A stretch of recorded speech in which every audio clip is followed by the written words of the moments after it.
Postgraduate Conference as a college. And for the College of Health Science, we pay so much emphasis on this because it's a bigger opportunity to network, a bigger opportunity for students to get to know each other and to see other prospects which are there for you. With this, we will start the program with an opening prayer as we receive Reverend Lauren Salah. Please let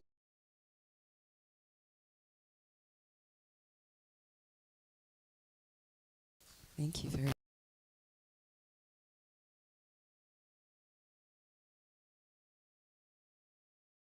Let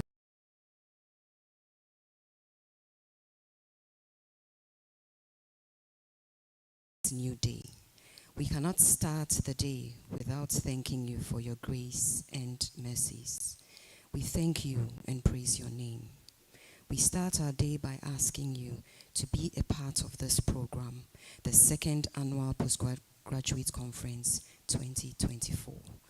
We commit all proceedings for the day into your hands. Holy Spirit, come and be with us. Direct our thoughts, our words, and our actions. We know that as we have committed this day into your hands, you will take absolute control, and at the end of the day, the name of our prestigious university, and most importantly yours, will be glorified. Amen. Amen. Thank you very much, Reverend Lauren Salah. We are so grateful. Today's program looks packed, but very interesting, and it's going to offer us several opportunities for the years ahead. And so I entreat each one of you to ensure that you partake in each of the programs we are going to have today. Just a run through the program. We would have a word from our sponsors today. Then we would have a panel discussion.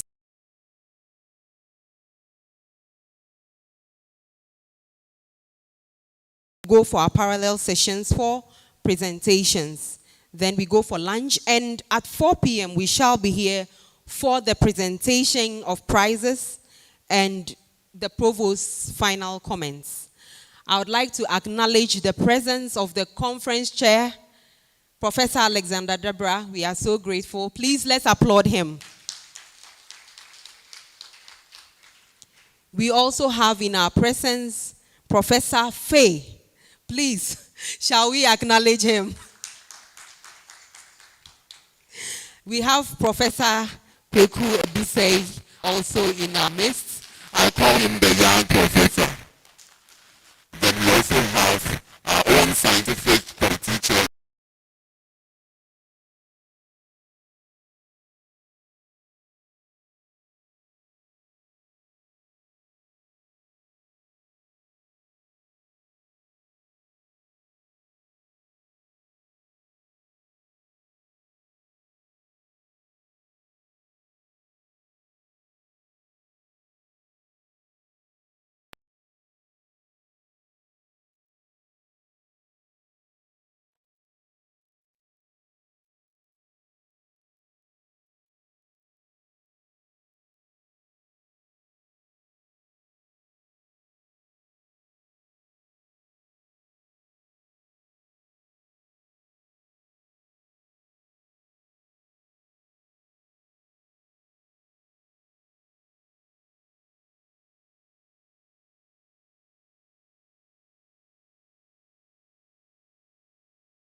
various departments. However, we are ready to expand and serve the growing scientific research community, not only in KNUST, but also beyond.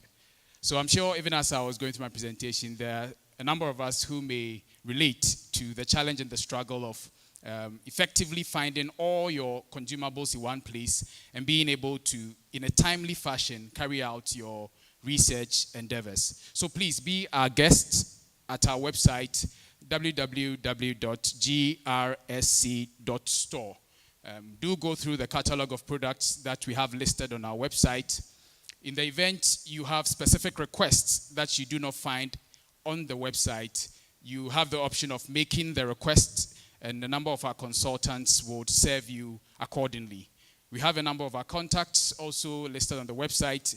If you seek to give us feedback, or if you seek to reach us either via correspondence or through the phone lines, all the details are stated on the website. So a few of our services and products. From the 10th to the 24th of this month, we are running a promo, and you will enjoy a 15% discount on all purchases made between this period. We also do offer sponsorship to very high-performing individuals in the form of free scientific research products. So please be our guest and let us serve your research needs and also facilitate all your research endeavors. There are a number of our representatives around, a number of leaflets and flyers are going around. Do feel free to engage us. We are willing and we are ready to engage you and serve you in the best manner possible. So thank you very much for your time and for your attention and for your interest in science and scientific research. Thank you. Thank you very much, Get Start. We are very grateful and we acknowledge the sponsorship. We are very grateful as a college.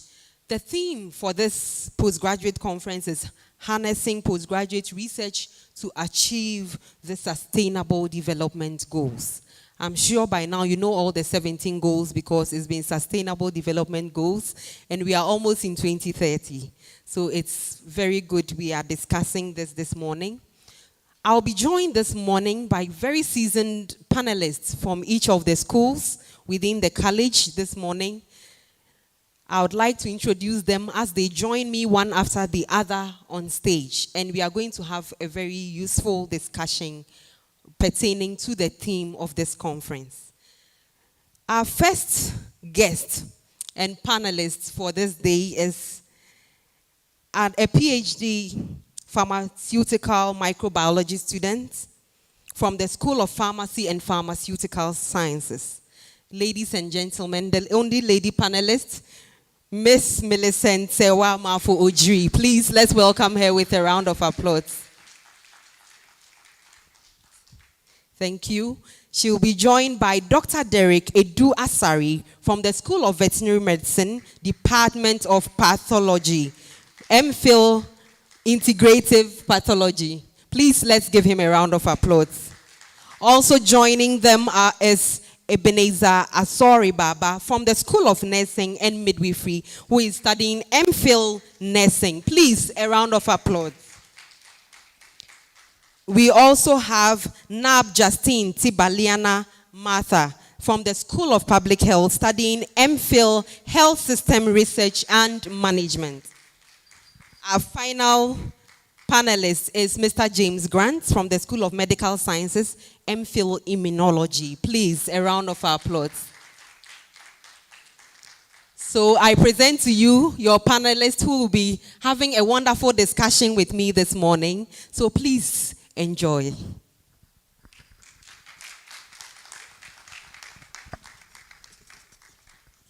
Okay. Need the microphone.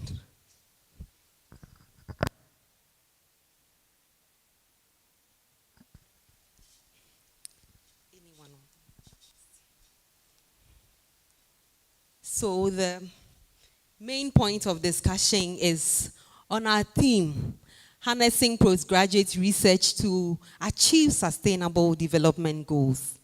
You are representing each of the schools, and I believe you are going to be articulating your points in projecting the SDGs, in projecting the college, and in projecting research. And after this, I'm sure we are all going to go out with recommendations which will help us advance research. So you are welcome, my panelists.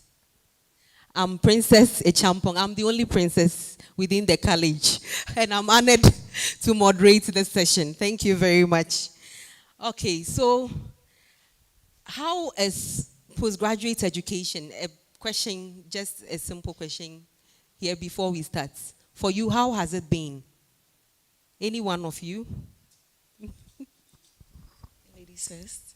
Okay. And they look very good. Please, a round of applause. How has it been so far? I would say it's quite nerve-wracking. It's quite interesting. It involves a lot of dedication. You can't be lazy and enjoy postgraduate studies because more is required of you from your supervisors, from your family, from your friends.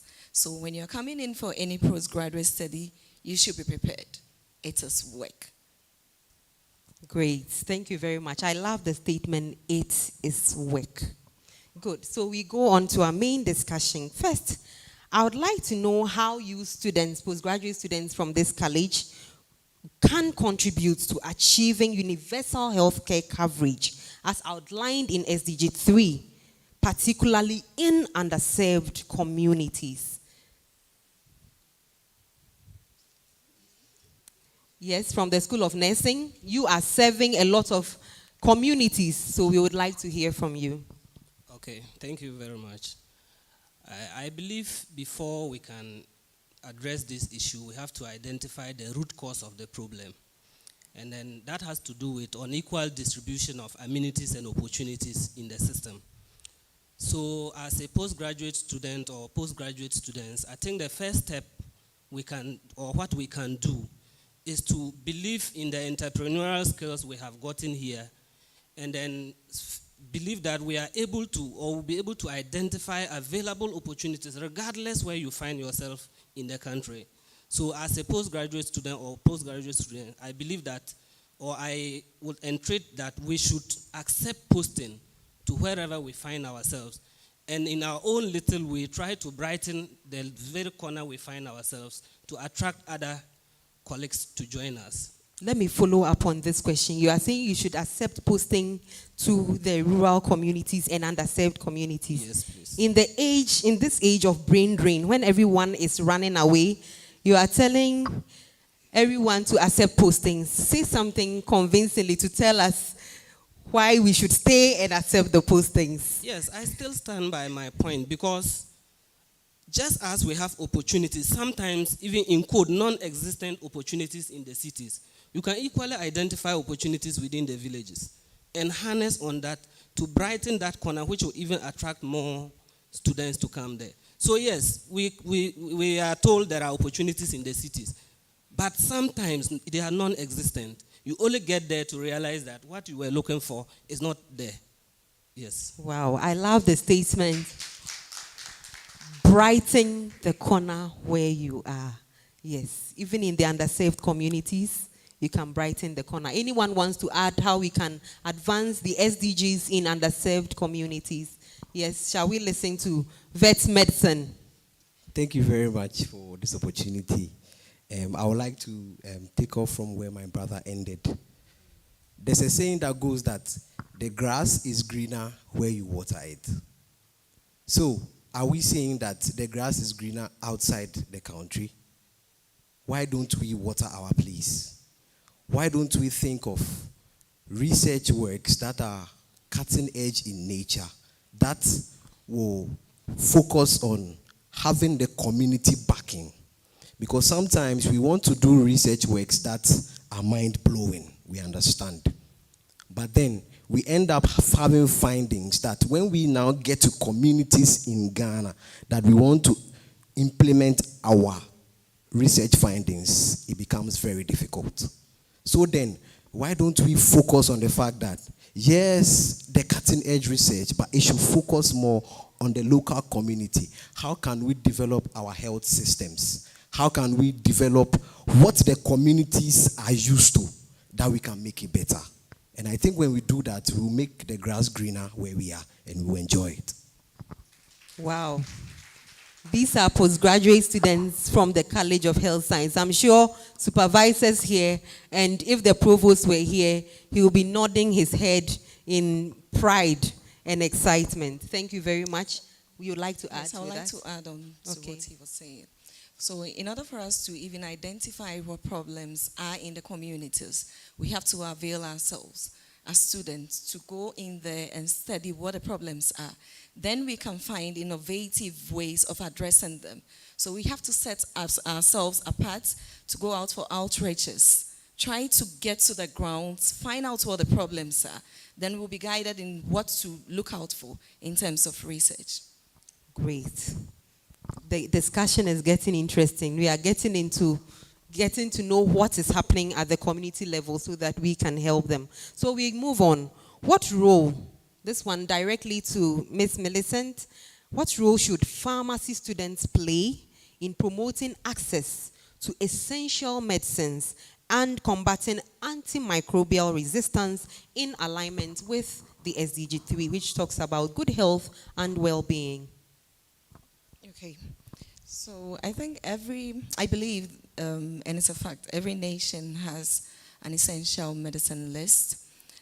For us to be able to make any changes on this list as to what to include and what to exclude, we have to conduct research that will bring us to what is happening. What is the state of antimicrobial resistance? What antimicrobial agents can be effective? Which ones are not working? When we are able to find this through research, we will be able to inform policy decisions.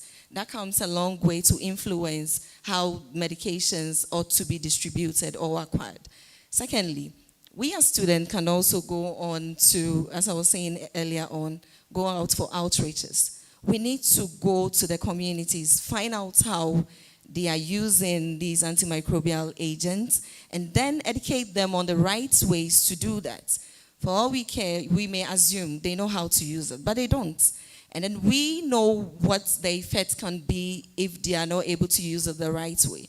So as pharmaceutical science students, we ought to educate people on the right ways of administering antimicrobial agents when they come into contact with them. And if you are able to get to the community, we'll be able to know more of what they are doing. And this can also come a long way to inform policies again. Last but not least, I also believe as pharmacy students, we ought to collaborate with other faculties. When it comes to dissemination of information, I believe the public health does a very good work because they are trained in that regard. We can even go out of our college. We can solicit collaborations within the social sciences because they are also good when it comes to dissemination of information. So we can't do this alone. We have to partner, we have to collaborate. We have to go with the SDG 17, which talks about partnership. It will go a long way to have that effect. Thank you. I love the word, sometimes you need to step out, get to other people and collaborate. And these were words from both the keynotes and from the guest speaker yesterday. Thank you very much for including these. Yes, please, shall we hear from nursing? Yeah, I want to add that in addition to that, we can, as pharmacy students, they should also liaise with the pharmacy council that is responsible for monitoring and supervision of other pharmaceutical shops and over-the-counter medicine shop to make sure that they are complying with the regulations. Because if you look at it, I think that is where the problem is actually coming from. Because they will go to the villages, somebody is going to buy just one capsule of amoxicillin, and then the following day the person is coming for flucloxacillin, and it keeps on and on. But if we are able to support the pharmacy council to regulate those shops, I think it will go a long way to help. Thank you very much. So, you know there are so many health disparities in the system. So, I would like to find out from you as postgraduate students, how are you going to promote health equity? And particularly in marginalized populations, how are you going to do that in relation to SDG 3? Thank you very much. So I think when it comes to health equity, looking at our system as in the country as a whole, we are kind of biased towards the urban towns and cities. Then the rural towns are being deprived of certain opportunities. So in order to promote health equity, we have to go back to these rural areas, identify what their problems are. Most of these problems are culturally based. For example, I am conducting a research on immunizations. Then we are doing an urban-rural comparison to see how the disparities exist in rural areas and urban areas. So far, we can realize that disparities hardly exist within the urban areas because kids within the urban areas are able to get these immunization vaccines and stuff.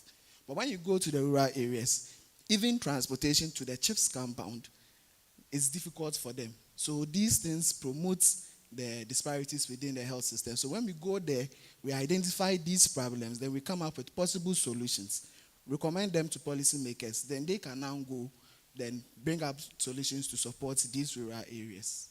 Mr. Grant, can we hear from you on this? How can we promote equity? So from the researches that we conduct, we would get to know problems that affect people in urban and rural areas. And once we get to find these problems, we could, as he said, inform policymakers. And sometimes, because we are postgraduate students, we may not have the status to approach them. So we could rely on our supervisors who are also high-ranking to help us, to give us the exposure to policymakers, to help us let them know our findings to inform on policy making. Thank you. I think Mr. Grant is telling us that if you have a supervisor, you have to hold the supervisor tight because sometimes you will need them to help your research to go out there. Thank you very much. So we will move on. So how can you contribute to preventive healthcare initiatives and health education to support SDG 3 targets on reducing mortality rates? Preventive measures.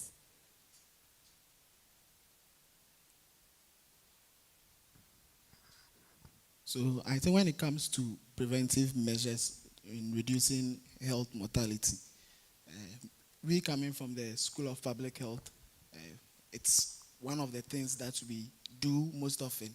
Because if you look at the composition of the School of Public Health, there's the epidemiology aspect, there's the health promotion aspect, there's the health systems research aspect. So the health epidemiology aspects, they actually go down to find out disease risks, determinants, causes of these diseases. When they come out with this, the health systems research can come out with interventions as to how to go in to address these causes and these determinants. Then the health promotion department picks it up, goes into the communities, educates the community on how to go about these kind of practices to prevent and reduce these mortalities with regards to the health conditions that are being recorded. So as postgraduate students, if we come together more of like collaborative, then we can actually reduce these mortalities. Okay, vet medicine. Thank you. In my opinion, I believe that our programs are structured in a way that we have a lot of ways that we can actually go about this. And in veterinary practice, one of the ways that we can help in preventive measures is that we have to promote more of the vaccinations, especially when it comes to zoonotic diseases. Because majority of the diseases now are becoming zoonotic in nature, about 75% of it. So we can, and we have to also be, as postgraduates, we have to exude that exemplary life. When we go out after school, we just don't have to hold our thesis up and our certificate in our hands, going about doing any other thing. But I believe that we should be forthcoming with leading exemplary lives to the people in the communities. If I have a dog, for instance, and I take him for regular vaccinations, I take him for regular dewormings, people will be able to learn from me. So that when I'm even talking to them and I'm raising awareness, they will say, oh, he usually does that. And I think with these kind of things, we will be able to reduce that disease burdens that we are having currently. To add to that, before we can even tackle whatever disease it is, there is the need for awareness creation. And I believe that as students, we have a very strong voice. So we can always use our student activities like associations or SRC week celebration. We can use those avenues to educate the public on emerging diseases and then measures by which they can prevent them. Yeah. Okay, pharmacy. Would you like to add to that? Yes, so on emerging diseases. So in pharmacy, we are concerned about rational drug use. So an example is when there was outbreak of COVID. People were taking medications they needed not to. So one thing we can do is to ensure that we sensitize people to know that they can't just go out of their way to use any medication at any time, because these can all contribute to mortalities. Okay, thank you very much. I hope you are enjoying your panelists. They are giving us lots of food for thoughts and lots of things to let us know we are working as postgraduate students and more to do in order to sensitize the communities within which we work. Thank you very much. So we would like to progress. We would like to know the strategies that medical postgraduate students, pharmacy, nursing, allied health students, School of Public Health can collaborate on to address the social determinants of health and advance SDGs, SDG 3 objectives on promoting well-being for all ages. How can you collaborate? What strategies can you use to collaborate as postgraduate students to advance SDG 3 targets? Okay, I think, as my brother said, majority of the diseases coming up recently are more of zoonotic diseases. And now, from the experiences from Ebola and COVID-19, we've all learned that there could be a possibility of the transfer of diseases from animals to humans. And recently, the concept of One Health coming up gives us the opportunity to collaborate, where we could have the School of Public Health, veterinary medicine, nursing, because once the disease is being transmitted from an animal to the human population, then it moves beyond the veterinary medicine into a public health perspective, how it moves from one person to the other. When the conditions become critical, you have the medical officers coming in to have to address those situations. You have the nurses, pharmacists having to come out with drugs and vaccines as to how to control that. So I think the concept of One Health gives us an opportunity as postgraduate students to come together, to be able to conduct research, to come out with solutions and to solve problems. Okay, so Mr. Grant. Okay, so in addition to what he said, no department works in isolation. We all have to work together, like he said, One Health. So once you conduct a research and you come up with findings, one way we could disseminate these findings is through conferences like this one. So we have posters being listed up. Once people come around, they see what you are doing, it helps in collaboration so that we could work together to achieve or to promote the health and well-being of our people. Okay, anyone to add to that?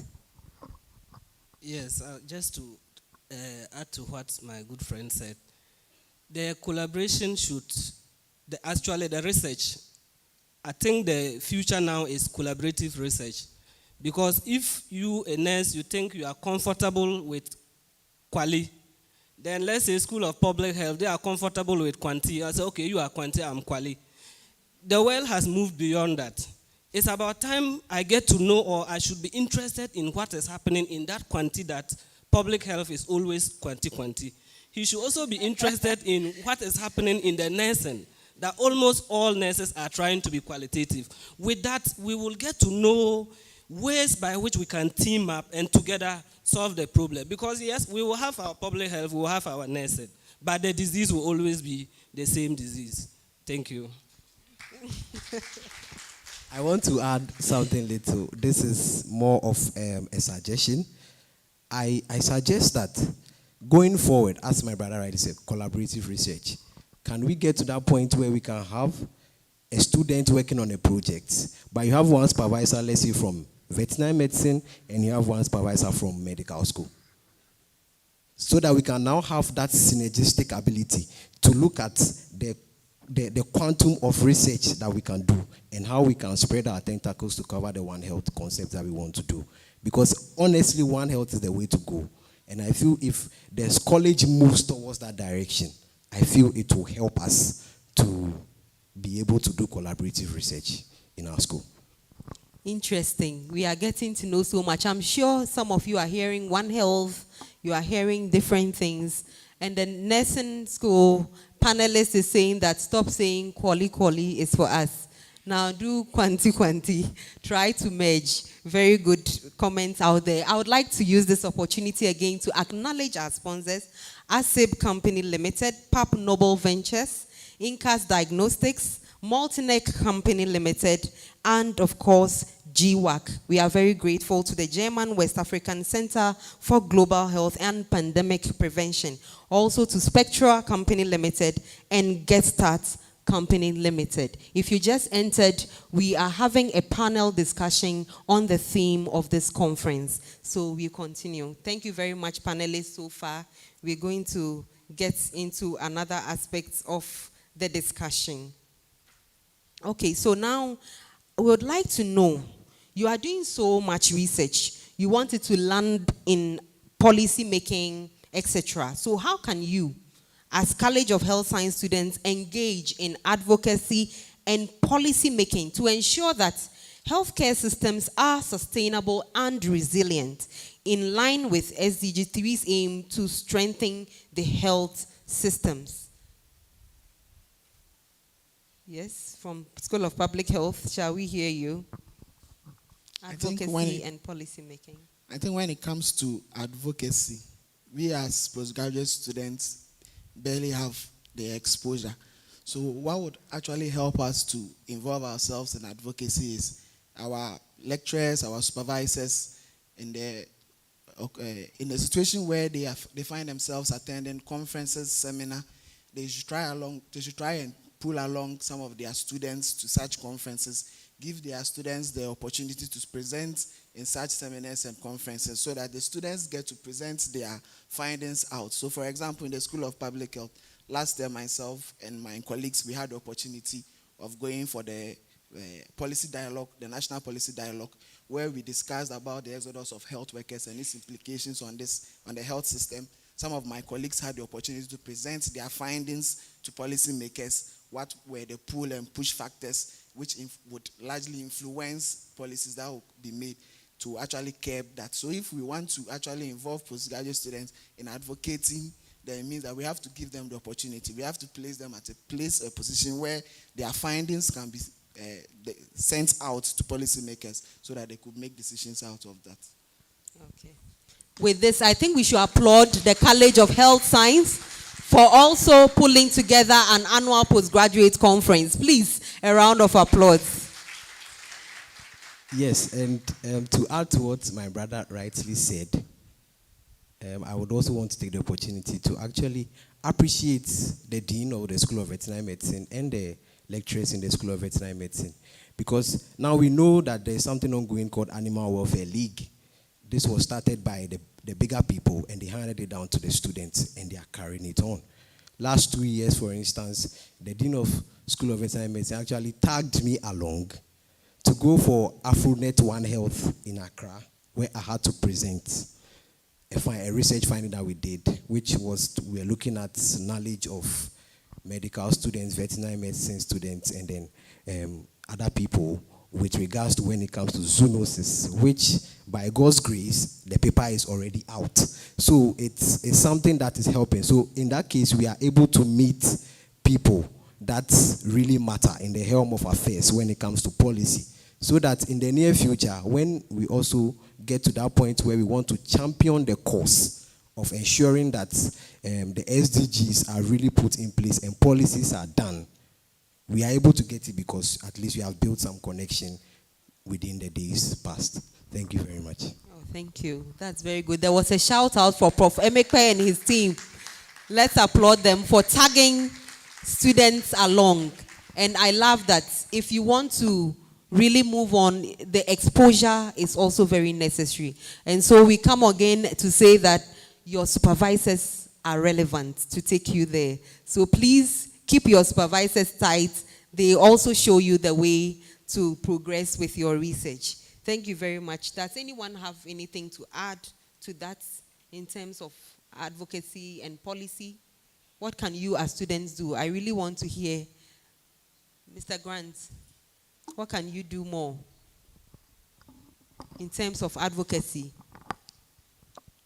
So I believe that, first of all, you have to do a very good job as a postgraduate student. You can't cut corners and expect that your findings can help further the health of our people. So in making advocacies, you have to make sure that you are meticulous about your research and that your findings are representative of what is actually happening, so that once your supervisors tag you along, whatever policies that are going to be made or decisions that are going to be made would actually help people.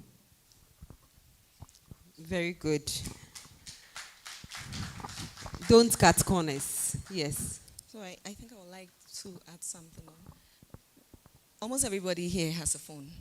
We do a lot of social media. So I believe one channel through which we can propagate this course is through social media. We as postgraduate students must set up channels that can help us bring our results, findings out for others to also benefit, know what is ongoing, know how to assess what needs to be assessed. And by so doing, we'll be challenging the course. Very good. So we move on. So in what way can you postgraduate students contribute to SDG 5's goal on gender equality, particularly in healthcare leadership and addressing gender-based violence in healthcare settings? I think that this is a clear example. We have one female in a panel of 5. I hope you can see that. So this is a very good question for them, and I'm sure you agree with me. Please help us digest this. More inclusion. So talk on our behalf. Thank you very much.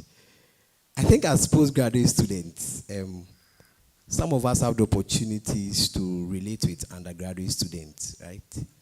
I think that we can start from there in our own small way, because we are not lecturers yet, we are not supervisors yet. But at least we have undergraduate students that are learning from us. Let's give the females the opportunity to sometimes express themselves. Because the truth is that the patriarchy system in our culture always puts the man up there and the female down there.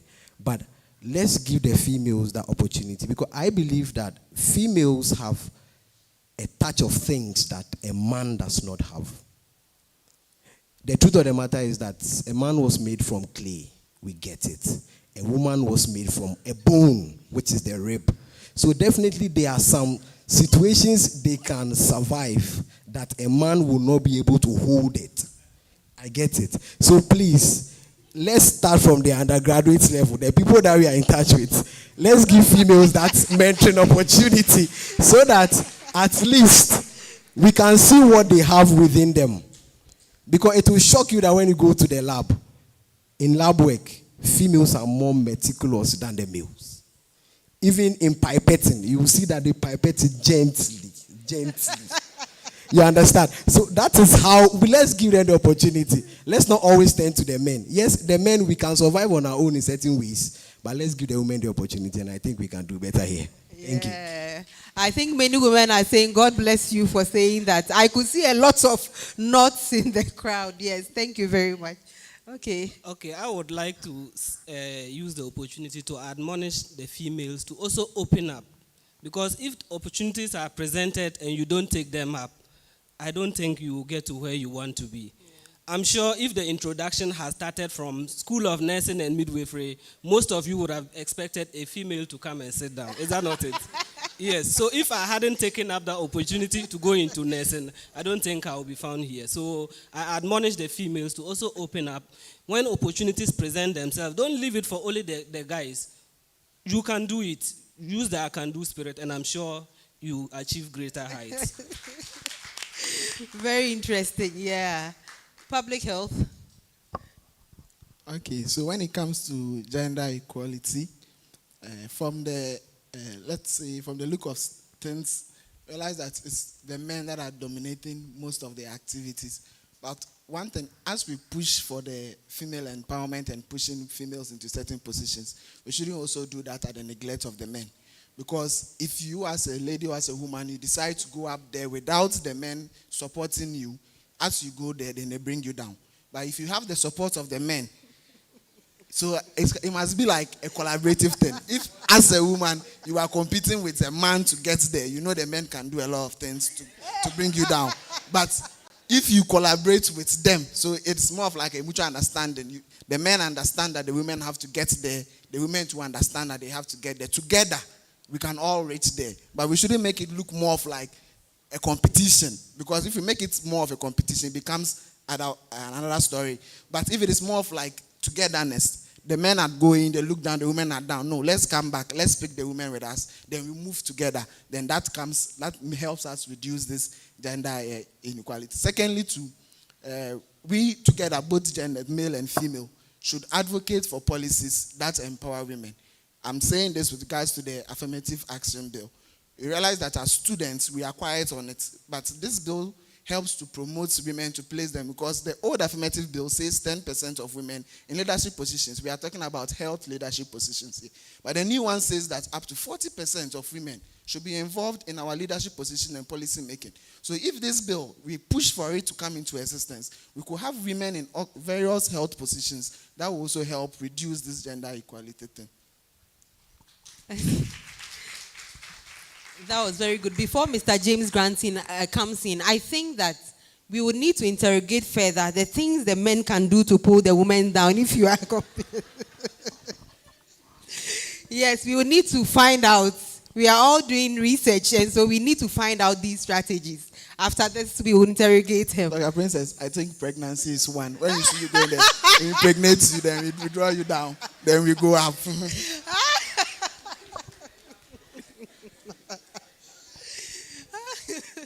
Please, Mr. Grant, let's hear Okay, from so you. just to add up to what he said, it's not just about exposure, because if you are exposed to being a leader and you don't have the competency, then what's the whole point? So once you are exposing them, you have to also mentor them, bring up workshops so that they can build up soft skills. So once they get to those positions, they can deliver. Very good one there. Build the competencies. Shall we hear from Millicent? I'm just going to thank the gentlemen. Because it's obvious, they don't want me to talk about gender. They've spoken for me. And I'm really pleased. Now I know we have the support of the men. And that is what we need. If you want to push any bill, we need a collective effort. We need our men on our side. They are our guards. So we need them. And thank you so much. We are appreciative. We are grateful. Very good. You're welcome. A good one out there. Yes, support for the women is very important. So now let's get into this. We all know about the disparities. And when we look at the persons with disabilities, I would just like to find out from you how you postgraduate students, from your research, from the work you do, from following your supervisors, how can you promote inclusive and accessible healthcare services for these persons with disabilities so that we reduce the inequalities in our healthcare system? Please, can I start? Yes, please. You have the Thank you. First of all, one of the ways we postgraduate students can do that is to leverage on technology-based materials or technology-based innovations that can bring healthcare closer to the disabled. Me as a vet, there is something that is going on now that can help us bring veterinary healthcare closer to the disabled. You understand? One of the things is you can easily use telemedicine. Why don't we develop sensors that we can put on the animal? That before even the client will tell you that, oh, doc, my dog is having this issue, it's already connected. So the system gives you the temperature of the animal, everything. before you even decide that, okay, let me come to the house and come and check whatever is going on with the animal. It's not out of our reach. It's just about we putting ourselves together and doing it. Because if telemedicine is happening in humans now, where sometimes you can start the comfort of your home and you have a screen and the doctor is talking to you directly, we can also do that for animals so that the diseases that would have come to affect us in terms of the people with disability, they too, they will have that leverage of not, because somebody cannot work, he cannot bring his animal to the veterinary hospital, but then when we have the systems in place, at least it can help us to take care of them so that they will not be left out. Thank you. The nursing students, what can you do for these persons with disabilities? Okay. To begin with, I don't even know why we are using the word disability. Because you and I sitting here, may God forbid, within the next 2-3 seconds, it can happen to any of us. So why the word disability? Let's think about that. So I believe I can contribute through advocacy to advocate for policies that are, let me say, discriminated towards or discriminated to the benefit of those who are not able to do certain things. Actually, I'm cautious. I hate the word disability. So please forgive me. Yes. So I think we should advocate. We should be very loud and vocal. Most of the times we tend to shy away from politics, but unfortunately that's the only way by which we can get our opinions heard out there. So let's take up the mantle and advocate for policies that will benefit them. For example, if you are giving steady leave to, let's say, 5 people from a district, why not allocate, okay, in that case, those who are having or those who are not able to do certain things, let's give or let's allocate 60% to those people so that the 40% can be for the so-called able persons. Yes, that is what I think. Very radical though, but I believe in it. Yes. So when it comes to avoid this, people who cannot do certain kind of things. So now he's cornered you such that you have to give up the word.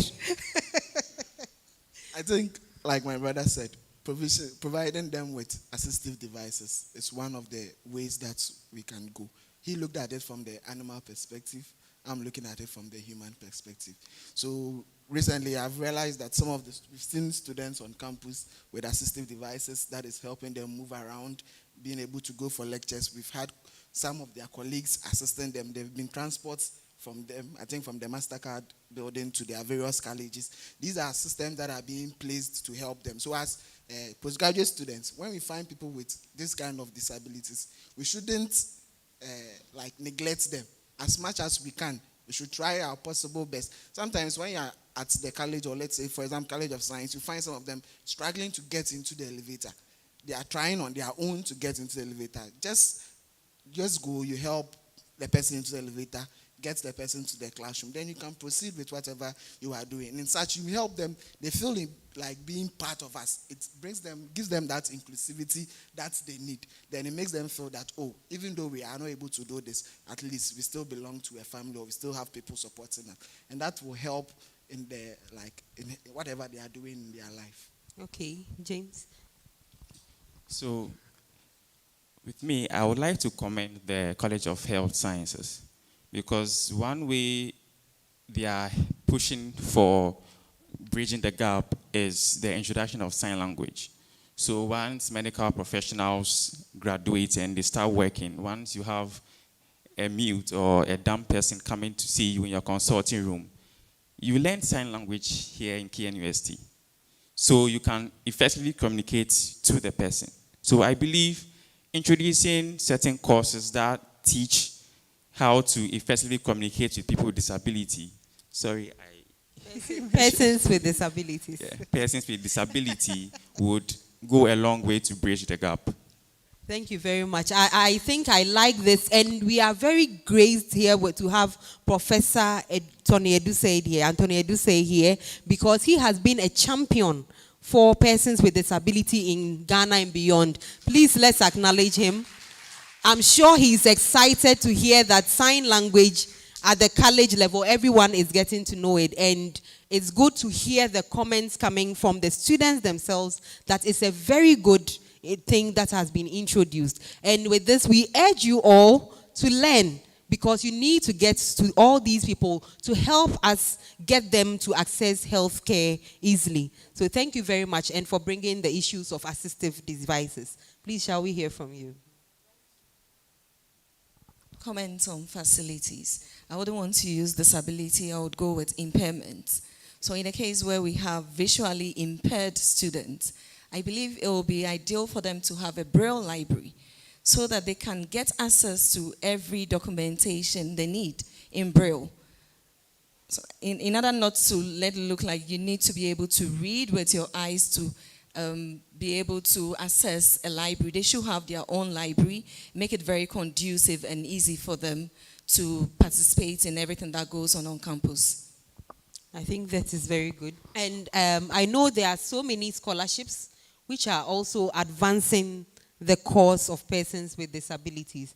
I think the MasterCard Foundation is doing that. We have GWAC as well, which is supporting, when we were talking about women, I'm sure these are scholarships which is promoting inclusion of women to taking up such roles. And so we pay homage to all these scholarship bodies. Okay. Anyone to add to it, or we can move on? Okay, so let's progress.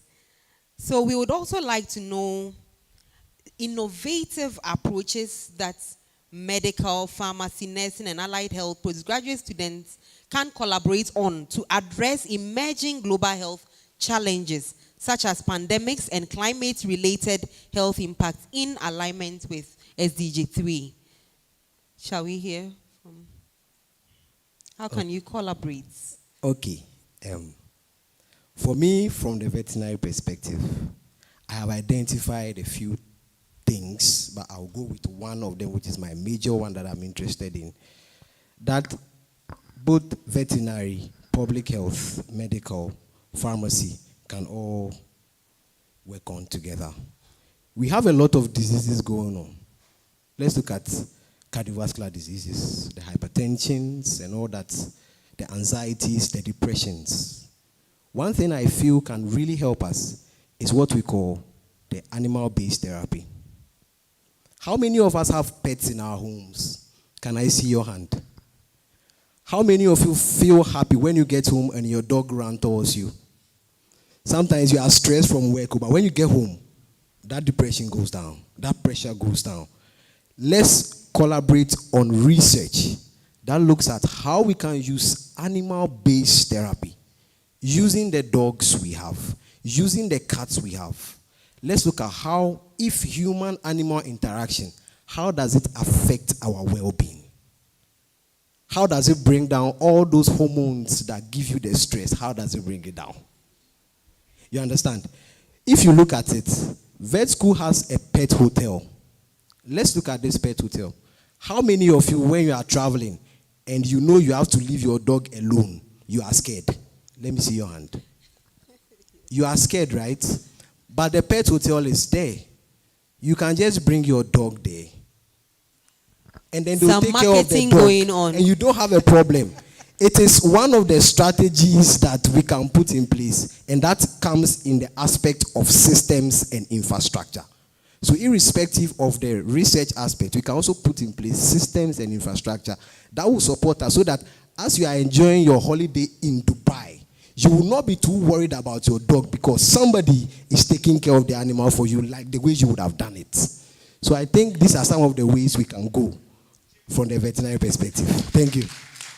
Derek is a very good PRO for vet medicine. Today, he tries to get us to know what is happening in his department as he's bringing out his views. And, of course, thank you very much for advertising for the dog hotel. Next time, please be a sponsor on the postgraduate conference.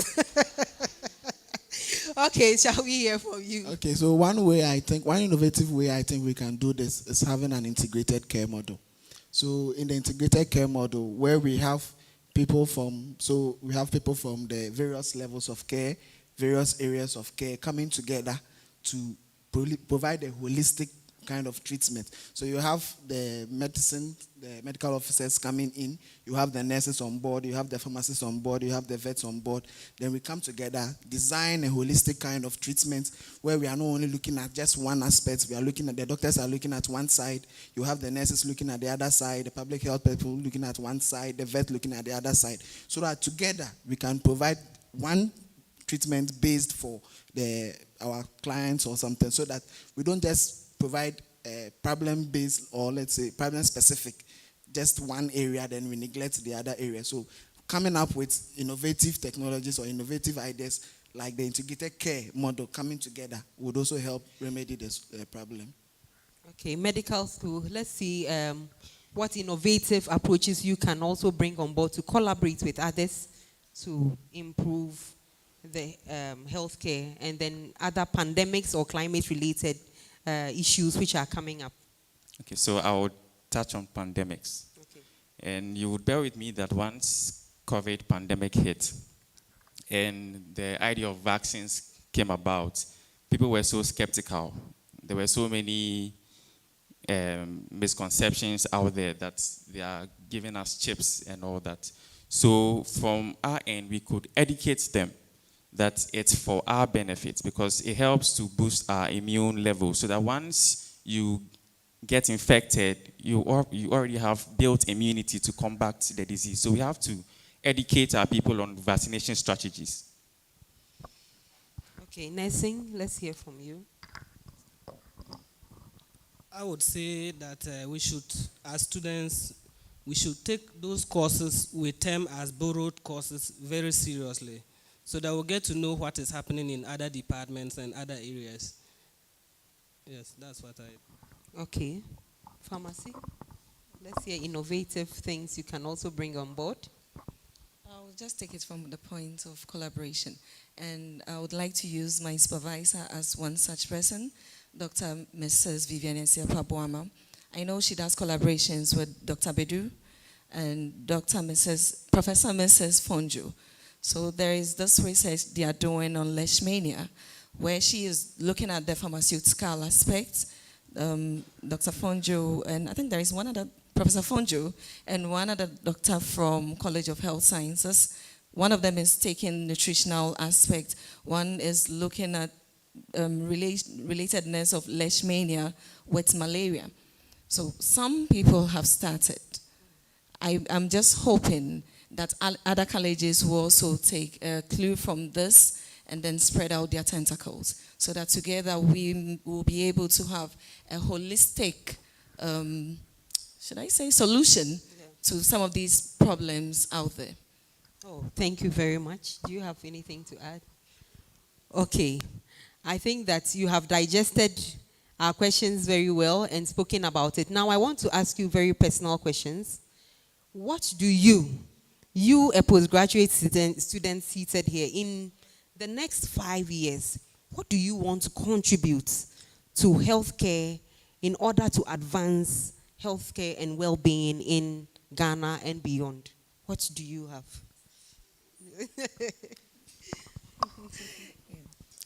They are lovely, so they will allow me. So ladies first, I'm going to use my research as an example. Okay. So for my MPhil, I researched on the levels of resistance microorganisms in herbal preparations do possess. Yeah. So for the PhD, I'm trying to see how to solve that problem. How do I prevent microbial invasion? How do I ensure that even if these microorganisms are there, what innovative ways can we use to rid them of any resistant genes they may be possessing? How can we alter the process of manufacturing to bring out quality medications? Because we know about 80% of the world's population are consumers of herbal medicinal products. So me personally, I'm channeling the cause of effective herbal medicinal production. Great. Effective herbal medicine production. Yes. Okay, thank you. Me coming from the veterinary school and working towards my MPhil in integrative pathobiology, looking at diseases and all that. one of the things I'm interested in are the kind of systems we have, and then also the animal-based therapy.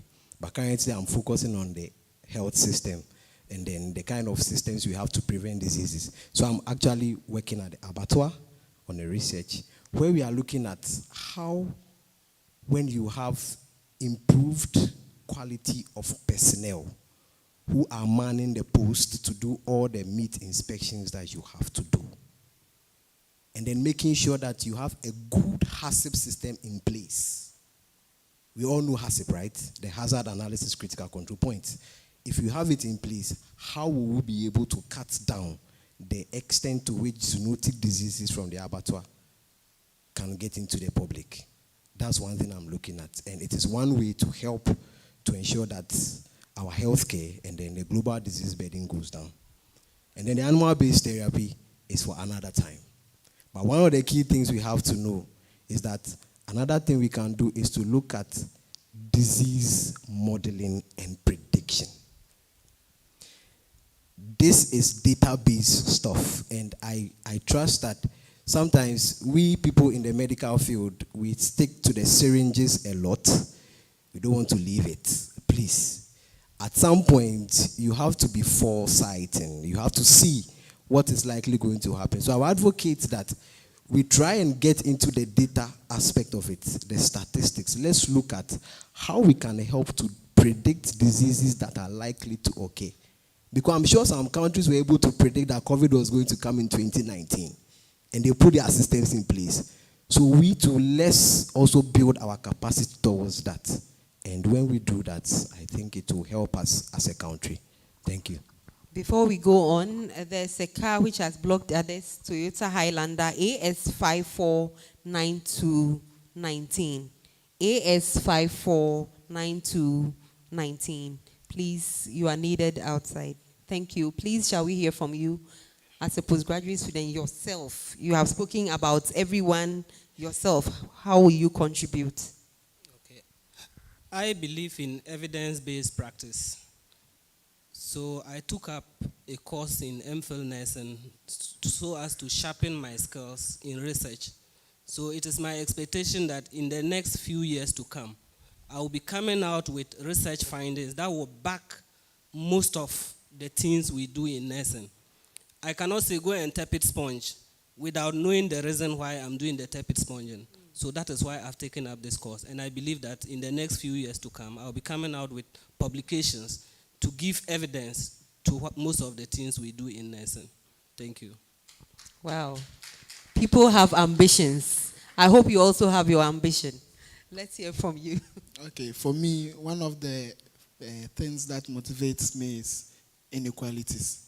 So looking at, especially when it comes from, I'm from the north, so coming from a very remote rural area, the kind of things we were supposed to get that we were not able to get, those in urban areas are only privileged to. So I'm more focused on the SDG Goal 10, which is the reduced inequalities. So currently I'm working on the childhood vaccinations, because when you go to some areas in the north, very remote areas, these vaccines don't even get there in the first place. When they get there at very late periods, which the children cannot even receive them. So I'm focused on reducing inequalities by identifying these factors that cause these inequalities to exist. So in the next 5 years, I'm hoping that I would have identified enough of these factors that cause these inequalities to exist and probably suggest solutions so as to eradicate these inequalities so that there will be fairness. So it doesn't matter, because the UHC says that health for all doesn't matter where the person is, and we leave no one behind. So if we are able to eradicate all these inequalities, we can assure that access to healthcare will be fair wherever an individual finds himself. So in the next 5 years, I'm trying to ensure that these inequalities are removed so that access to healthcare will be accessible to everyone. Wow, interesting. Okay, so in the long run, what we want to achieve is to promote the health and well-being of our people. So I want to look at how we could come up with other therapeutic agents, immunotherapies, so that we could help cure and curb the antimicrobial resistance. So with my work, I am focusing on microvesicles. And they are vesicles that bud off cells. And they are basically shuttles. So how can we harness the property of being a shuttle to be able to deliver drugs? So for instance, in malaria, these vesicles can bind to parasitized red blood cells easily as compared to unparasitized red blood cells. So how can we use these vesicles as drug shuttles to be able to kill these parasites in the red blood cells? And also these vesicles have procoagulant properties. So how can we harness, how can we exploit these properties in antithrombotic therapies? Excellent. Oh, a round of applause for them. We are going to give 2 minutes.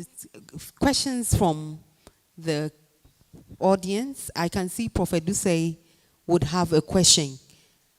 Please, can someone help us with the microphone? Yes, and I think Prophet too. So these are seasoned panelists. They've proven. So when the professor's questions are coming, I know that they are tough and they will continue to harness the postgraduate research to achieve sustainable development goals even much better. Thank you very much. Mine is not a question. It's just some clarification that I want us to have in our minds on occasion like this, which is a moment for getting things right. Yes, so when the gentleman, what's the name? James. Yeah, James used a term which I want us to get it right. He said dump people. He used dump. No, we never use that word, because even animals, if you see the way our animals behave in our compound, it means they are using their brain. So never use the word dump for anybody. We used to have deaf and dump. It is past and gone. Don't use it again.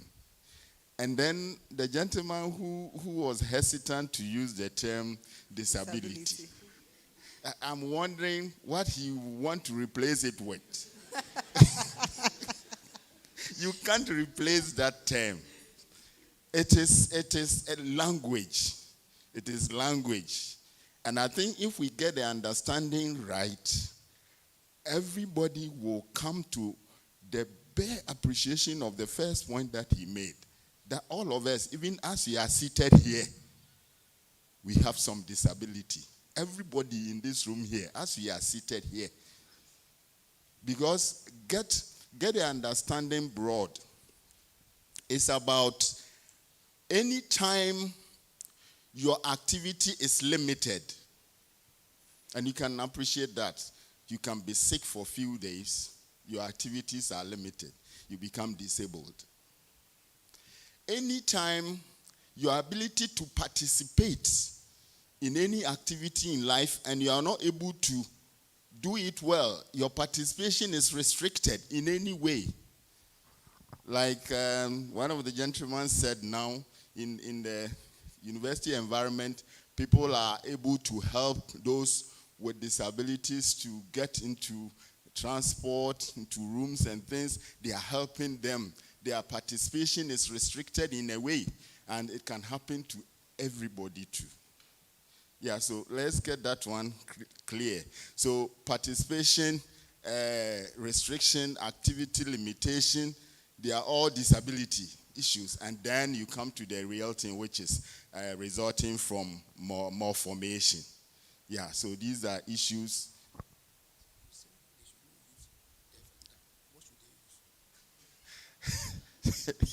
No, it is, he has prompted me that I say they should not use deaf and dumb, but what should they use? Take the dump out. Just take the dump. Just take the dump out. Those who have hearing impairment or difficulty in hearing, if you call them deaf people, DEAF, they are not offended. They are not offended. So you can use deaf, but never add dumb.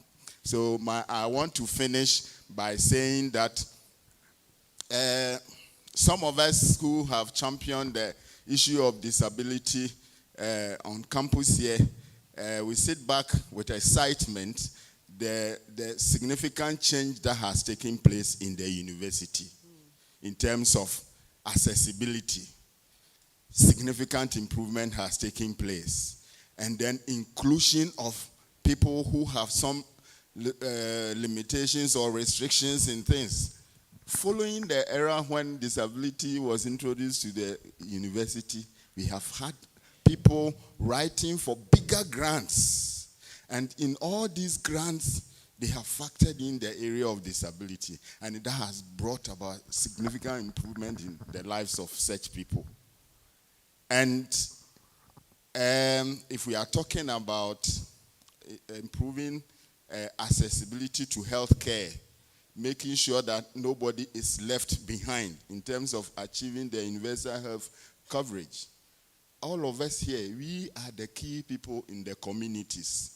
So the big movement that we are all witnessing in KNUST environment, because the subject is fully embraced, let us go into our communities and start the process of getting everybody to embrace that subject of everybody matters, right? Let us not put restrictions in the lives of people. Let us not do anything that will limit people's participation. And in that way, we are all going to see the changes we are observing in KNUST taking place in our communities, and everybody will be carried on. Thank you.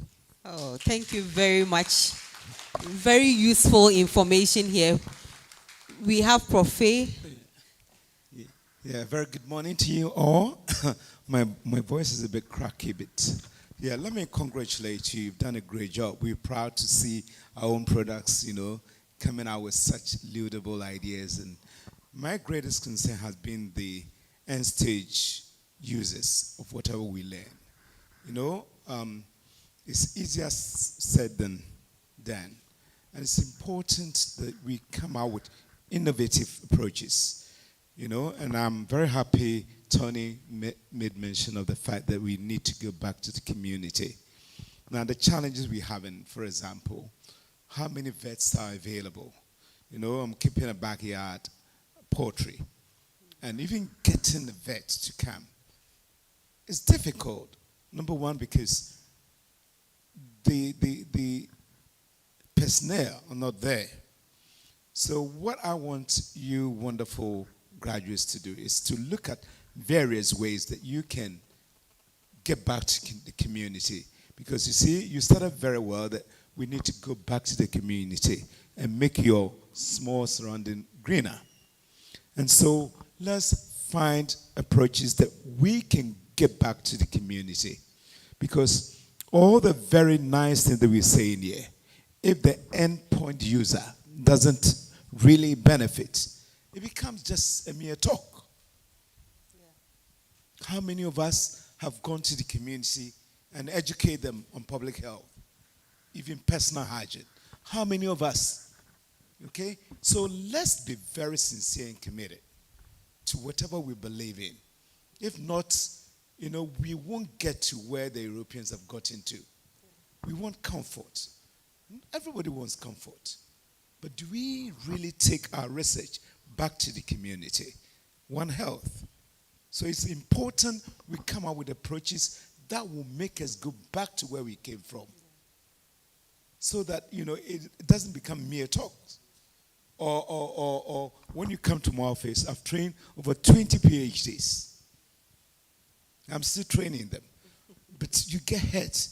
What is the benefit of those wonderful papers that we've gotten that has made us professors? And how do the endpoint user get the benefits? All these wonderful, laudable ideas. If at the end of the day, endpoint users don't benefit, then we are where we are. And Ghana will not change. So we are very proud of you. All the wonderful ideas that you brought to bear. Let us see how we can package it and be part of the process of transformation. Because that's what our society needs. That is what can change Ghana. If not, we can really come out. I've taken going back, some of us, we've taken our students even to Europe, paying it with our own monies and grants. We sponsored. Now they're enjoying life, but the community is suffering. Yeah. You go back to the deep rural areas. I'm a farmer too. The water they drink. So let us not just be, propagators of the gospel of health, but be doers of it. God bless us all. Thank Amen. Oh, this has also been innovative. Thank you so much. I just want to comment or say something small about the term used by Professor Eduse. I think the social scientists now prefer to call such people physically challenged. Or there's difference between that. Okay, so if you can explain that, I'll be happy.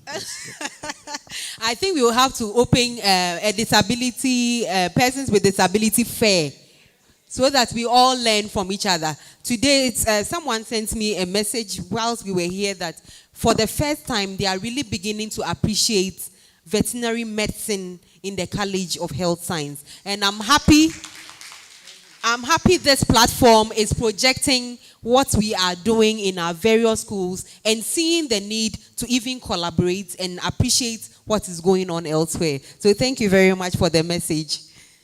Okay, so any final words? Yes, Dr. Kosa. Please, I have something to ask, especially to Prof. Eduse. Prof. Eduse, I think we will just make you a panelist. And thank you so much, our panelists. We are very, very proud of you. Prof, so thank you so much for the education as well. I think the discussion has been very, very insightful. I think I witnessed a scene, so I want your opinion on that. Especially one of our panelists said, when we come face to face with some of our people with disabilities, we could help them. So I witnessed a scene with a person with mobility disability. So just at the staircase leading to the elevator, she was struggling to climb up. But then there was this security man who was trying to help her come up. But she resisted. So in my mind, I was thinking, even when I saw her, in fact, I had wanted to, but then I saw him there, so I sat down, and then I was pondering over the situation. I said, why did she resist the help? So is it wrong for people to do that, or what can you say about that? Thank you very much. Like Barbara just said, in response to Dr. Atawana's question, those who have difficulties in movement, you can call them mobility impaired. You can refer to them as mobility impaired. And normally that is what generally people refer to. These are the category that people generally refer to as the physically challenged. They say they are physically challenged. They just look at the outward appearance and just coin their own description out of that. But they are the mobility impaired people. Then we have the visually impaired, hearing impaired, intellectually impaired. All these are some of the ways you can correctly call some of them. But coming to your question, most of our people who find themselves in any way disabled, I've defined disability broadly, and so now we are looking at the impairment bit. You understand? Some of them, they don't want any kind of help. They are like that. Even the university's application form, when you want to fill the form to be admitted to the university, some of them get a feeling that if they give any indication on their profile that they have any disability, they may be denied admission. But it's not true. Some of them have benefited from us, from the university, just for the fact that they are disabled. Like last year's admission, for instance, within a space of like 15 minutes, I got the information, communicated with the VC, just on WhatsApp. And like within 15 minutes, VC gave admission to that person. With that person with disability. But some don't want people to know. And some don't want anybody to help them. They don't want to be seen as being helped. Do you understand? And that is why the system itself will have to create the accessibility. So like when the person got to the lift, there should not be any way, the slightest inch of a step which will impede her movement, so that she can enter on her own without any. Some don't just want to have the feeling that somebody is helping me. And so that also has to be in our mind as we make the environment accessible to everybody. Because some don't like it. Some don't want even people to touch them. You understand? That is one of the reasons why perhaps you observe that. Thank you. Thank you very much. We have a few minutes to go, but we would allow. Thank you so much. My question is on the SDG on gender balance. I would say balance because it seems for many years now we've pushed on the girls so much. This was a message from my 10-year-old son in grade 5. Mommy, they favor the girls more than us. Even when you are the one to be giving something, they will give to the girls. And it was confirmed by some of his mates as well. So, although I know culturally girls are still being deprived of what is rightfully theirs, how can we create a balance where the boys will also not have the feeling that the girls are always favored even if they don't meet the cut-off point? Thank you. Panelists? Or this one, I think we can throw it. Anyone, co-opted panelists? Anyone would like to contribute to this? Okay, yes, so.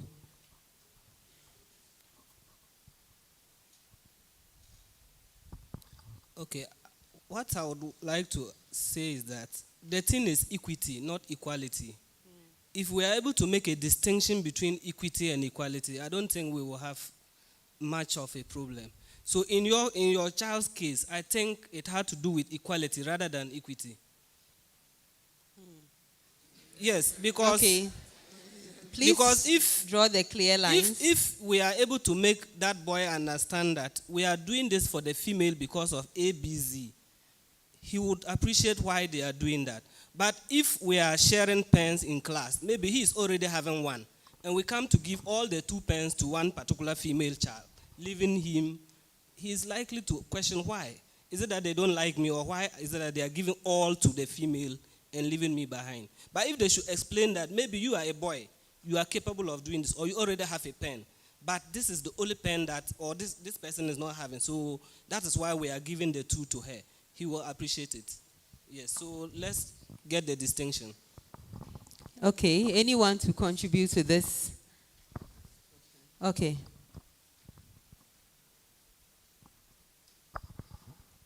Thank you so much. My question was also on the gender and in higher education. But I think that when it comes to the lower levels, yes, truly, there's a lot of girl-child activities. And some of us have started promoting boy-child activities because I see that the men are getting weaker. And we need them to be higher so that we can look up to them in marriages. So we are pushing for them. But my thing about the higher education, I don't think that we should just give position to someone because she's a female. I think we should give it to competent females. How do we get competent females? Just this MPH we are doing. One lady suffers last month too much during the exam time because she was in her first trimester. So I think the help should be to allow us, if the course is 1 year, you should allow women who get into female-based challenges, like getting pregnant, to do it within 2 years or top up without any difficulties. If we are given the time that the family duties limit us, then we will be able to rise. We may not even see any differences. So I think that should be incorporated. Thank you. I like the point she says we also need the men because we will depend on them. So we need to add that and be cautious about how we promote the girl child. Yes, there should be that balance.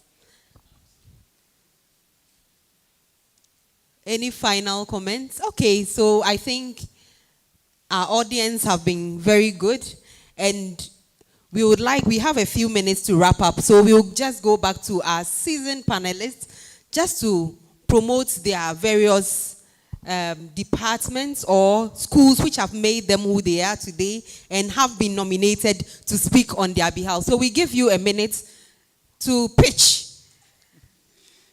Yes, so please, let's stay tuned. Yes, so I'm from the School of Medical Sciences, particularly the Department of Molecular Medicine. And trust me, since I started the program, it's been amazing. Yes, you've been assigned a supervisor, but you can look up to any lecturer in the department. You are there, anyone walks in, oh, how far with your work? That pushes you. If it makes you feel welcome in the department. And you know, being a postgraduate comes with its own issues. So once you have the backing of a lot of lecturers, it pushes you to do better. So if you have any friend who wants to do a postgraduate program, trust me, let the person come to the Department of Molecular Medicine. He's given a shout out to all from the School of Medical Sciences. Okay, I'm from the School of Public Health, from the Department of Health Policy Management and Economics. When you come to the School of Public Health, I think we are the largest department in the School of Public Health. And then I think we are the department that runs the most programs too in the department, in the school. When it comes to health, you know, we are now moving away from individual kind of healthcare to look at population health. And there is no better place to get that than the School of Public Health Care University. The Department of Health Policy Management and Economics. We have fantastic lecturers. My HOD is here. We call him Piero. Yes. And our dean, very fantastic. Dr. Princess herself is a faculty member. They help us wherever you need help. And funny enough, the whole College of Health Science, if you need funding, a scholarship for your program, you can only find it in the School of Public Health. And they have Professor Duse from the Health Promotion and Disability Studies. So part of School of Public Health. I'm also pitching for you. Yes. I'm from the School of Nursing, and I want to believe the youngest, the baby last of the college, the university for now. And I would like to thank them so much and also commend them for the exposure they gave us. But for that exposure, I don't think I would have been able to sit before this crowd. I would have been shaking. But yes, thanks for the exposure. I'm able to sit here and speak. Thank you so much. Oh, thank you, School of Nursing and Midwifery. So I'm from the Faculty of Pharmacy and Pharmaceutical Sciences. Yeah, we are here. So one of the faculties that really enhances female education, like they actually push you. Wow. They will call you, even when you're not ready. They don't care whether you're ready or not. You have to do it. Just as Dr. Barbara called me. Well, listen, so you're going to do that. What am I going to do? You are going to talk. What am I talking about when you get there? And today I am here. And you've been able Let to me do boast it. about my faculty. Everybody is talking about their faculties. She's so sitting. If you turn to page 6 of what you're holding. Wow. That's my faculty. We have the boss. the provost. We have the provost. We care for all your pharmaceutical needs. We are trying to ensure that whatever medication you take in is of good quality, is safe, and we teach you how to take it at the right times and when not to take it to. If you want anywhere to study, don't hesitate. come to the Faculty of Pharmacy and Pharmaceutical Sciences. Thank you. And now put on your seatbelt as we go to veterinary medicine. You know how it is done in this place. So I want to thank everyone for coming. The college is a very beautiful college, but we can't take veterinary medicine out. We might not be the largest or the medium-sized. We might be the smallest, but we do mighty things. In the sense that in the whole Ghana now, who has a pet hotel in their school? Please, let me see. Which school has it? School of Veterinary Medicine. And I want to thank my dean, Professor Benjamin Emikpe, for the fantastic work he has done in the School of Veterinary Medicine. I want to thank Professor Joseph Atawana, who is our vice dean, who is currently seated here. Prof, please, can we see your hand? He has been in the vice dean position for some time, and he has done a wonderful job. They are part of the founding fathers of the school. I also want to thank Professor Foliche for being the founding father of the school, for having that vision to bring this school to this point. And I want to say that, please, if you want anything to do when it comes to One Health, please don't go anywhere. Come to vet school. We are the only school who runs MPhil and PhD in One Health. Please, just clap for us. Clap for us. If you want to do anything One Health, please come to vet school. That is where we have it. Please come. And she wants to cut across me, but please, I beg you. So I want to say for the last time that, Professor Faye, you have so many vets here. Prof, your backyard needs us. Prof, call us. We will come. And thank you very much. I really appreciate everything you've done for me.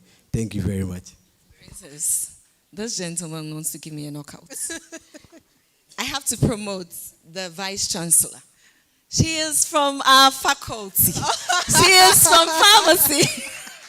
The mother of the school, the first female Vice Chancellor. You have to give it up to pharmacy.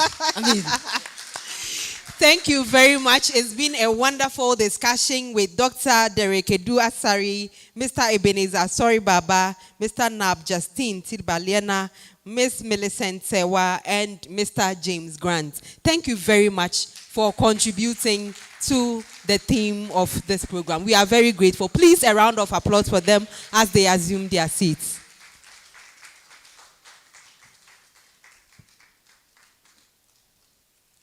Thank you. We are right on time, and we would progress with our program. We would like to hear from one of our sponsors, Spectra, just before we receive the vote of thanks from Miss Francisca AGM. If she's here, please get prepared as we listen to Spectra. Thank you very much.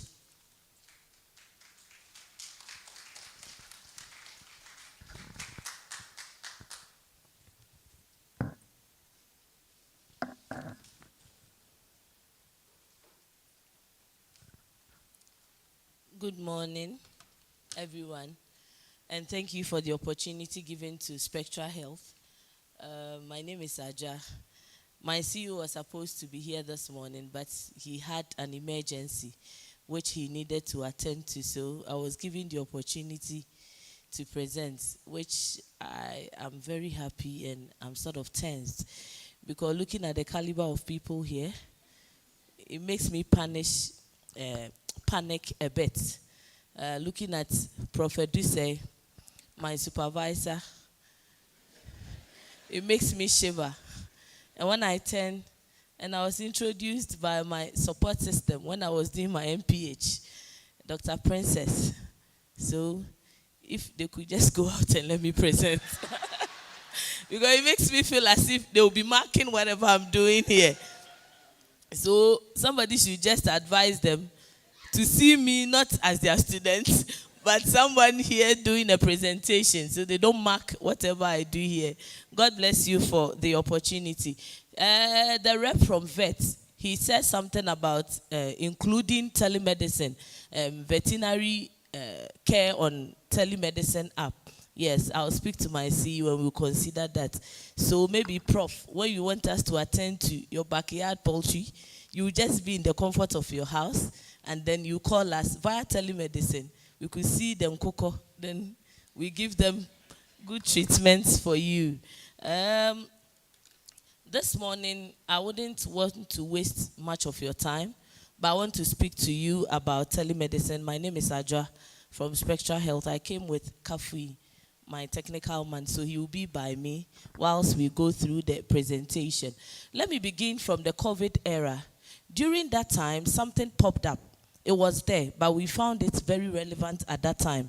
What was happening was that if Doctor, I don't know the name, but Dr. Shelley's husband, if I had a problem and I know him to be a doctor, I'll just pick a phone and call him and tell him that, doctor, I have cold, I have running nose, temperature is a bit high, I have this problem, and he will ask me, are you hot? Yes, I'm hot. Okay, do you have headache? Yes, I have headache. Okay, I'm texting you some drugs, then you get them. So quickly, I move to the pharmacy, I get the drugs and I take them. We were doing this before COVID. But in the COVID era, I remember as a practicing journalist, I called Dr. Michael Owusu that I wanted an in-studio interview with him on COVID. And he said, I'm quoting his words. He doesn't know I'm the one he spoke to. He said, Mami, COVID brewe de yankwa bonting. Inti yankasa wo phone so. And I said, oh, doctor, our studio is safe. He insisted, no, we should do a phone-in interview. But I couldn't do that for 1 hour, so I needed to use another means to get what I needed. And so when it happened at that time, what was happening was that most people were in the comfort of their homes enjoying healthcare. That was the power of telemedicine. But Spectra Health capitalized on that, and we realized that we needed to include certain things that will improve the healthcare that we were assessing even before COVID came up. And that has to do with our integrated device. What we do is that in the comfort of your home, yes, you can call the doctor and speak to him. But this time, decisions will not be based on assumptions, but facts, in the sense that our app gives you the opportunity where the doctor will be able to get all the vitals that he needs before he makes a decision. We have this device that we move with. And to be able to access this device, you first need to log on to our app. That is the Spectra Health app. If you are there, you become part of the family. If you are part of the family, if you are in your house, in your office, in your busy schedules that you can't get out of your office to go see a doctor, you get that opportunity to see a doctor via telemedicine. So improving access to healthcare. I told you I was presenting for Dr. George Asafoji. So if I had lied, you see his name has popped up. So that is, I'm speaking on behalf of Dr. George Asafoji. So I'll be speaking to the introduction. Let's move to what is, give it to him, he'll do it. Let's move to what is telemedicine. And then we come to the benefits of telemedicine. Health is a state of complete physical, mental, and social. Public health students, you know this. So let me move on. So let's move to what is telemedicine, or WHO definition of health. We know. Telemedicine refers to the use of technology to provide remote medical care and consultations. As I said in my introduction, you could be in your house and still access health care. That is remotely. You don't need to go to the hospital and queue, be on the chair, pushing. Next, go and see the doctor, go to the lab and other things. You can do all these things in your house. It can be used to treat a wide range of conditions, including minor illnesses as well as chronic.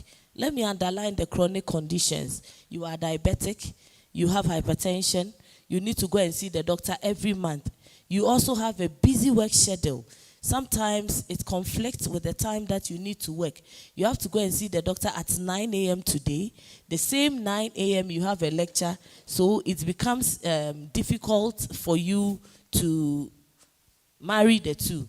But with this assistance, you can get the opportunity to work and at the same time see the doctor. We do so through video or audio consultation. With the video consultation, the doctor comes online. You can use your phone, you can use your laptop, you can use your desktop. The doctor will be in the video, you will be there. And through that, take me to where we have our device. We have just some few minutes. Yes, these are some of the doctors that we have on our app. We have a lot of doctors there, general practitioners, we have specialists, we have consultants to meet your needs, tailored to meet what you want. And the latest addition is we coming up with the vets so that Prof can enjoy the benefits of our telemedicine. So with our 6-in-1 device that I spoke about, with this, that is, we use it to check blood pressure, heart rate, blood oxygen, body temperature, ECG, blood glucose. And what happens is that when you have this device in your house, with the assistance of the app that I will give to you, you will go through the process of you taking all these vitals yourself, and the doctor will get the readings at wherever he is. So after that, all decisions will be based on the findings that he had from all these things. So you know that now you agree with me that you can be in your house and still access healthcare, and not just calling the doctor to tell him that this is the problem that I have, and he takes decisions. I wouldn't say assumptions, but sometimes they might not be as accurate that they want it to be, because they are just assuming that, oh, if the temperature is at this point, then it might be this. And what happens is that when you are on the app, the trend of your BP and other things is saved on the app. So you will be able to know that maybe from Monday to Saturday, when I went to check all these things, this is what I had. And let me assure you that data is secured. It's not like if everyone in this room is on the app, everyone is has the opportunity to see my information. No, it's not like that. It's between you and the doctor taking care of you. It's not like all the doctors on the app are able to see address vitals. No, it's not like that. The moment that doctor taking care of you, he is the only person who has it. So now that we are combining education and work, we are doing PhD, we are doing masters, we are combining it with work. Some of us are coming from the Ghana Health Service, other people from other organizations where your work schedule is so busy. You need this to help you in assessing quality healthcare. With this digital stethoscope, what it does is that for us, the mothers, if you have it in the house, the otoscope, yes, you can use it for ear examination. And trust me, the image that comes out of this is very, very sharp. You will be in your house, and doctor can still check the tonsils of your daughter or your son. You don't need to just use your phone to take a shot and send to him. With this, you can do it for him to assess it there. So in conclusion, that is what we do at Spectra Health. But we will be behind. We have this scarf for the checking of the BP. Yes, those of us with the jollof abasa, it doesn't matter the size of your abasa. It has been designed to help everyone. Help me do this one. So if you have it on your app, you have the app on your phone, you get up and you want to check, you just put it there like this. You switch this machine on. It's chargeable. It doesn't use battery. You charge it, and there is a warranty. It goes for, I'll tell you the price after the presentation. So when it's like this and it starts reading, you will see the reading on your phone. So will the doctor. So after everything, then he'll get what you want. After that, he can also check so many things, the things I first mentioned to you. It goes for 3,300. Yes, it's like 4,000. But looking at the people here, and Menito, Prophet Dusey, and Dr. Princess, I chose, the doctor will beat me, but I'll tell him that Medimenia to my lecture, so it's 3,300. So when you get one, you can get for a family of 6. You get one in your house, the whole family can use it. Your husband works as far back as Konongo Hope Care Specialist Hospital. You can get it in the house. So if Dr. Uso Ansa wants to speak to Ifwa Uso Ansa, they can just use this. Then they use it to consult without she traveling from Kumasi to Konongo. Yes, I'm ready for a few questions, but not so technical.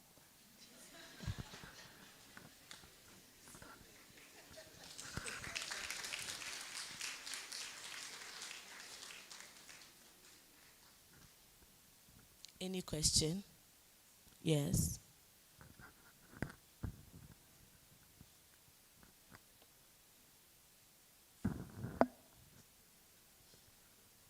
We're allowing only the 2 questions, please, because of time.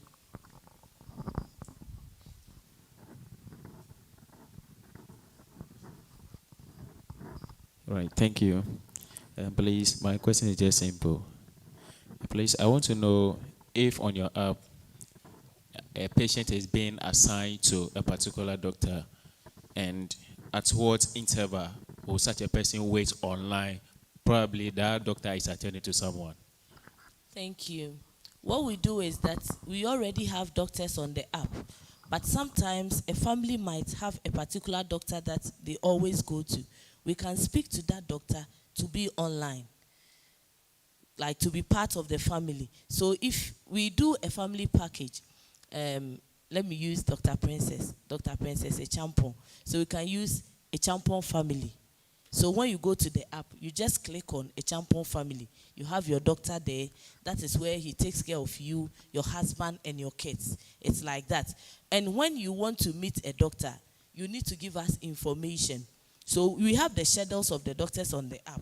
But if you give us an information, like if it's an emergency, quickly we arrange, and because they are always on standby to attend to the patients that we give to them. Thank you. Yeah, it's a wonderful app, but what I'm thinking is that what if there are further testing to be done? Because nowadays treatment is based on evidence-based medicine. Yeah. So what if there are further testing to be done since you've assigned doctors? I was thinking you could assign laboratory scientists as well who are even closer to, let's say, a location, so that in case a patient is in need of further testing, that laboratory scientist can even go there and do that further testing and send the report to the doctor. There should be that kind of communication. And the second question is, how do you get the medications? Okay.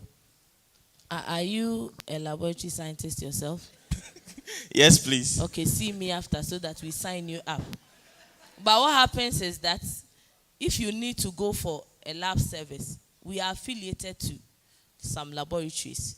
So, of course, we can't take your, specimen, right? We can't take your specimen on the app. You need to go there for them to take it. After that, they will upload the results on the app for the doctor. And with the delivery of drugs, what we do is that, of course, we're still affiliated to some pharmacies. And so we do e-deliveries. If we need to do a delivery of a drug to you, you can still be in your office. Then we get it, not at a higher cost, it's moderate. Then we get you the drug. That's how it works. Has all the questions been answered? Okay.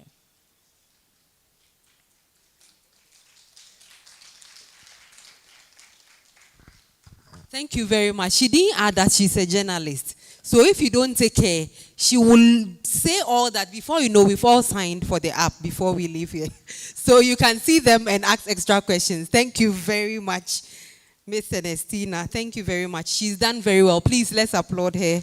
And thank you for being a sponsor on this program. We are very grateful. We have a few announcements and then we take our vote of thanks and we'll be out of here. I hope we've all heard that there's a VC call for us abstracts from postgraduate students. So the deadline is on the 10th, on Monday. And so if you've not heard of this, please check. The flyer is all over. And then try and submit an abstract for that.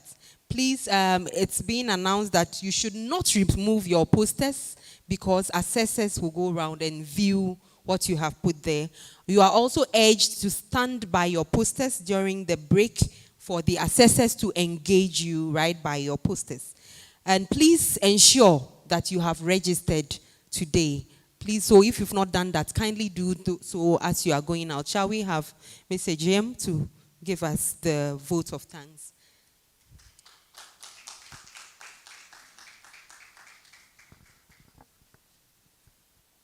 Thank you very much. Good morning to us all. Okay, so we all, thank you. We all bear witness to the fact that such a program cannot successfully be done without God. So first and foremost, we'd like to say thank you to God Almighty for gracing us to be able to be partakers of this morning's session. We would also like to thank our chair, I think he stepped out, Professor Deborah, for honoring the invitation to be the chair of this morning's event. We would also like to thank the Provost for College of Health Sciences for giving us postgraduates this opportunity to share and also to learn. Our lecturers, thank you so much. It's been an insightful discussion. Our panelists, we've learned a lot from them, and I'm sure there's a lot of take-home messages that we can actually benefit from. To our sponsors, thank you very much for sharing with us what you have. And then to our students, this wouldn't have been possible without you. Imagine entering and there's not a single student here. It wouldn't have been that successful. So thank you so much for coming out in your numbers to be partakers of this event. And we all do hope that we've learned a lot. We are taking a lot out there. And these things that we are taking out there are actually going to help us, not only as postgraduate students, but also in our professional aspects of our lives as well. Thank you. Thank you very much for this vote of thanks. Please, shall we rise up and have our closing prayer? Reverend Lauren Salah again. And then we've managed to work with the time as we should. So right from here, we would all go out for the poster viewing sessions and snack break. Thank you very much. Let us pray. Our dear God and Master, here we are once again. We started this program with you, and we want to end it with you as well. We want to give you thanks for the success of the program so far, and whatever that is left, we know you would continue to be with us, you continue to direct us, and you continue to help this program make an impact on everyone that is present. We thank you, we give you the glory. We pray that everything that we have learned here, as we step out, we would use it through your wisdom and your help to touch the lives of our recipients, to transmit good health delivery, and also make an impact with our postgraduate researchers. We give you all the glory. We know you have answered our prayer because we have prayed through Jesus Christ, your Son. Amen. Thank you all for coming. We are very grateful. We know after the poster sessions, we would have our presentations, and then we go for lunch, and we will be back here for the parallel sessions. And then we have presentation of prizes here. Please don't miss this. See you soon. Bye.